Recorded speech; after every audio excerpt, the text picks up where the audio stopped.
My in-laws always said they were just joking when they insulted me. On my birthday, they gifted me a cleaning set with a note that read, "You're good at something at least." I didn't cry. I just took the set home, cleaned the house top to bottom, took photos, then left. The next time they visited, the house was empty, except for a single card, "Clean break." I'm not really the kind of person who tells people off. I hold things in. That's just how I was raised. Keep the peace. Don't rock the boat. Smile, even if it hurts. But that all changed on my 39th birthday. It's been a long time coming, really. My name's Tessa, and I live in Fort Collins, Colorado. Been here since I was 23. Met my husband, Jake, at a used bookstore downtown 7 years ago. He was in the aisle next to mine, arguing with someone on the phone about Dostoevsky. We laughed about it later. Fell hard, fast. Moved in together 6 months later. Married within the year. Jake's a good man. Or at least, I thought he was. His family, though. I should have run the moment I met his mother. Rick and Donna. 2 people who act like they came from money, even though they live in a split-level ranch with plastic lawn chairs on the porch. Donna always has a glass of white wine in her hand, even at noon. Rick watches Fox News like it's gospel. They think they're clever. Funny. Old school, as they put it. But they're just mean. The very first dinner, Donna squinted at me like she was trying to figure out what I was. I'm half Mexican, but I don't really talk about it much. She asked, "So what kind of name is Tessa?" Exotic, huh? I laughed it off. Thought maybe she was just nervous. Then Rick piped in, "She doesn't look exotic. She looks tired. You keeping Jake on his toes." Laughter. Cold, mocking laughter. Jake tried to change the subject. I forced a smile. That became the pattern. Every family gathering. More digs, more jokes. Donna once handed me a Swiffer and said, "Just trying to help you feel more at home."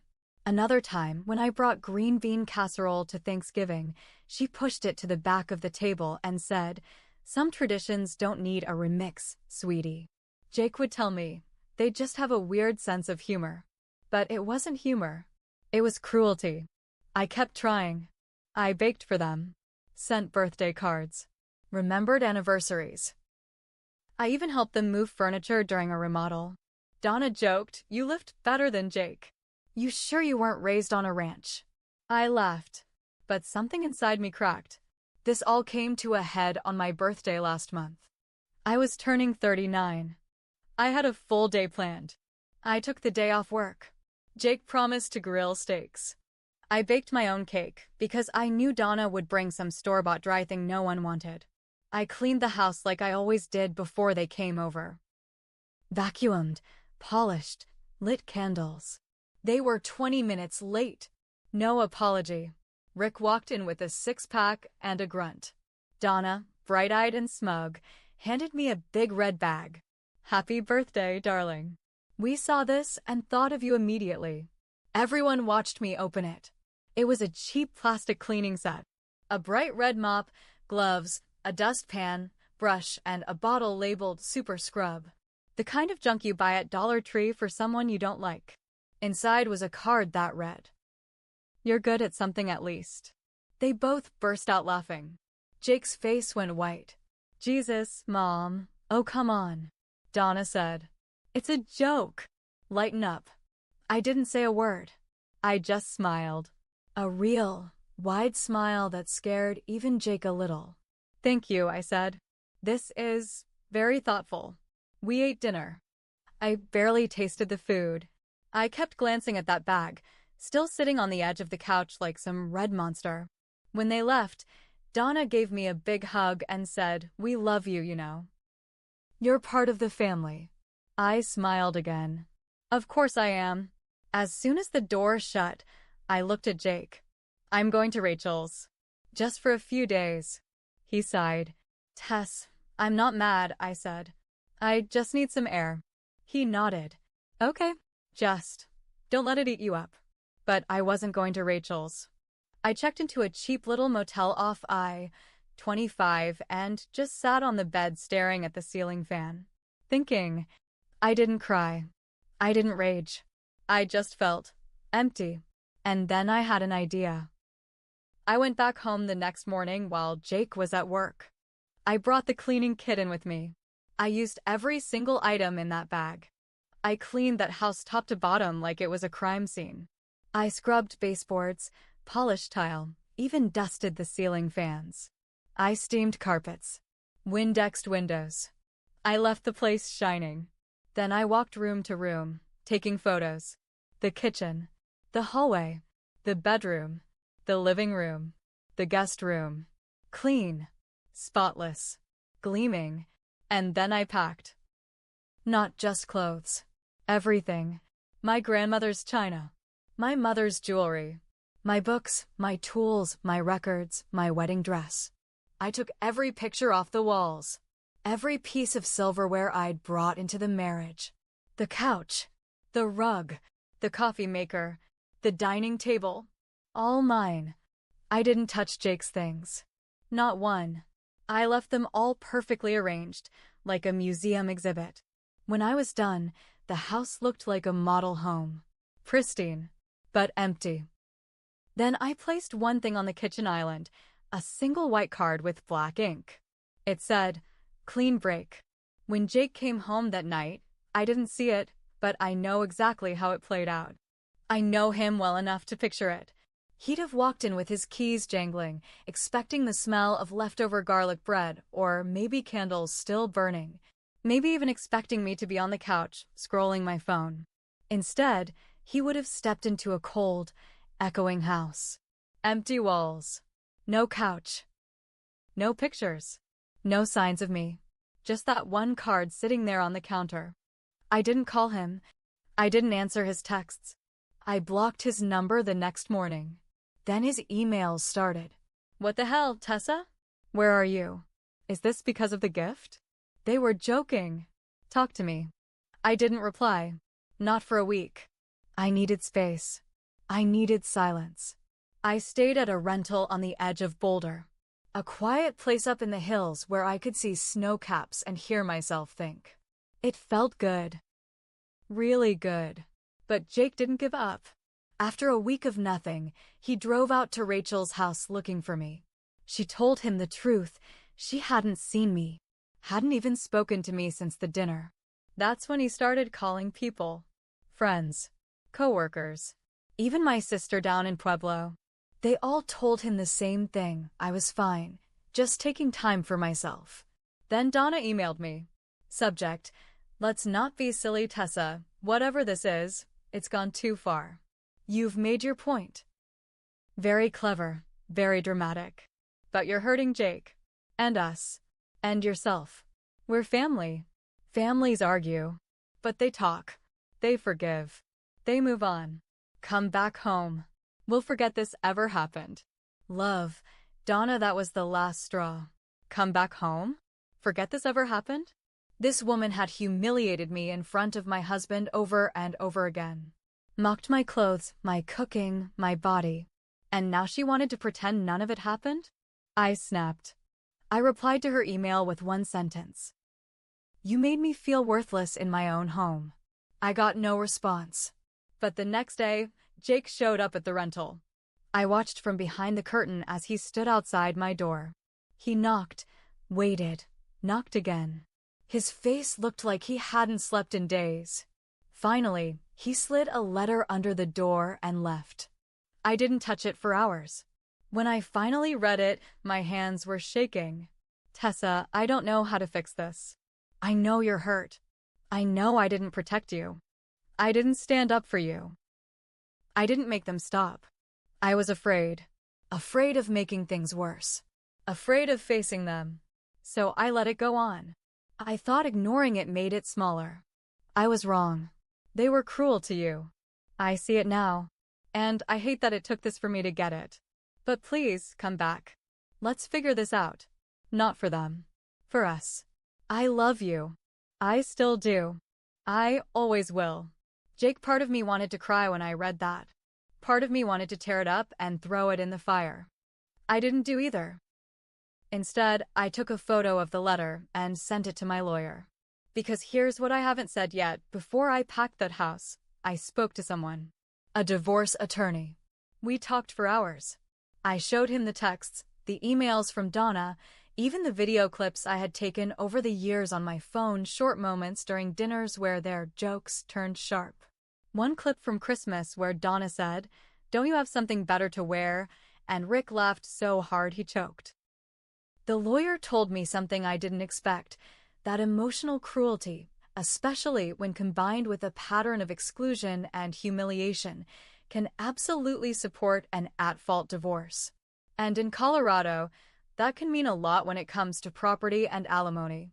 So I had started the process the day after my birthday. I'd filed. Jake didn't know that yet, but he would soon. I didn't plan on seeing Jake again. I thought we were done. But then Rachel called me 2 days later. Her voice was shaky. "Did you see the Facebook post?" she asked. "No," I said. "What post?" "From Donna. You need to check." Now, I hadn't been on social media since leaving, but I still had a burner account I used to peek sometimes. I logged in. There it was.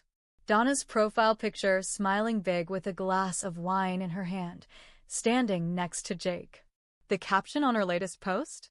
"Some people can't handle real love, but we stand strong through lies and drama. Jake deserves peace and a real family." Hashtag no more crazy, hashtag family first, hashtag we know the truth under it. Dozens of likes and comments from their friends, neighbors, some extended family I'd met once or twice. "You're right, Donna. That girl was never good enough. I always thought she was ungrateful. Who walks out like that?" Team Jake. Stay strong. I didn't even know these people. And they were picking sides. Donna had taken our private pain and fed it to her friends like gossip at a country club brunch. She didn't just insult me anymore. She painted me as unstable, manipulative, fake. I didn't cry, but my hands were trembling when I took a screenshot and sent it to my lawyer. He called within the hour. "You might want to come in. This just became a very different case. See, Colorado is a no-fault state officially, but evidence of mental cruelty or defamation can still play a role in mediation." And when that post hit the internet, Donna gave me ammunition I hadn't even asked for. But that wasn't the worst of it. 3 days later, Jake showed up again. This time, I opened the door. He looked rough, dark circles, unshaven, thinner. "Tess, please, can we talk?" I let him in. He sat on the edge of the couch, hunched, fidgeting with the hem of his shirt. "I saw the post," he said. "I'm sure you did. I didn't know she was going to do that. I didn't ask her to." "You didn't stop her either," I said. "I told her to take it down." "Did she?" "No," he whispered. I stared at him. I wanted to believe he was still the man I married, but I didn't recognize him anymore. Then he said it. "I went back to the house. I know you took everything, but there's something missing." I raised an eyebrow. "What's that?" "My laptop. The one with my business accounts." I froze. "I didn't take your laptop," I said slowly. He stared at me. "It's gone." We looked at each other in silence. Someone had been inside the house. "Did you call the police?" I asked. "No," he said. "Because I think my mom took it." My jaw tightened. "Why would she do that?" He looked ashamed. "Because she told me she'd protect me no matter what. She said she'd help me get through this and get the house back." "Get the house back?" I asked. "It was mine too." "I know." I told her that. "But she thinks if we can prove you were unstable, that you stole from me, that she can help me fight you in court. She thinks she's helping. That's not helping. That's manipulating you." He buried his face in his hands. "I know." We sat in silence. I could hear the wind outside picking up. "You need to choose," I finally said. "Her or me. Because you can't have both." "Not anymore." He didn't answer. And that in itself was the answer. Jake left that day without saying goodbye. I watched him walk to his car, shoulders slumped like the weight of his family was still pressing down on him. And I realized right then he'd never change. He was too scared to. Too soft to break away from them. I don't think he ever hated me, but he never loved me enough to fight for me either. A week later, the court papers were filed and delivered.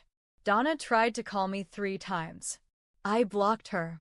Then I sent my lawyer every screenshot of her Facebook slander, her emails, and texts. We submitted everything. My lawyer was surgical in the mediation. The judge looked through everything. The pictures of the empty house, the cleaning set gift, the card I'd left behind, and the public social media attack. Donna tried to speak, tried to cry, tried to play the victim. The judge cut her off. This isn't a comedy roast, Mrs. Grant. It's a divorce hearing. Jake stayed quiet the whole time. He didn't defend her. He didn't defend me. He just sat there like a shell. In the end, I was granted the house, most of our shared assets, temporary alimony, a restraining order against Donna for harassment. Jake didn't even argue. As we left the courtroom, Donna hissed at me in the hallway. You think you won? You'll always be alone. People like you can't keep love. I looked her dead in the eye. I'd rather be alone than sit next to someone like you for one more holiday. She opened her mouth to say something else, but Jake pulled her away. That was the last time I saw either of them. It's been 6 months. The house is quiet now. Peaceful. I painted the living room a soft green. Got a dog named Mabel. I put the same photos back on the walls, but this time, only ones that made me happy. Sometimes I still get messages from people who were friends with Jake and Donna. Messages like, hope you're doing okay, or we didn't know it was that bad. I don't answer them. And one time, just once, I ran into Rick at the grocery store. He saw me, paused, and looked like he was about to say something. But then he just turned and walked the other way. Good. Because here's the thing about breaking. When you finally do it, after years of being chipped at, you don't shatter. You cut. And when the people who mocked me finally saw what I could do when I stopped laughing along, they bled. Clean break. Sharp edges. No regrets.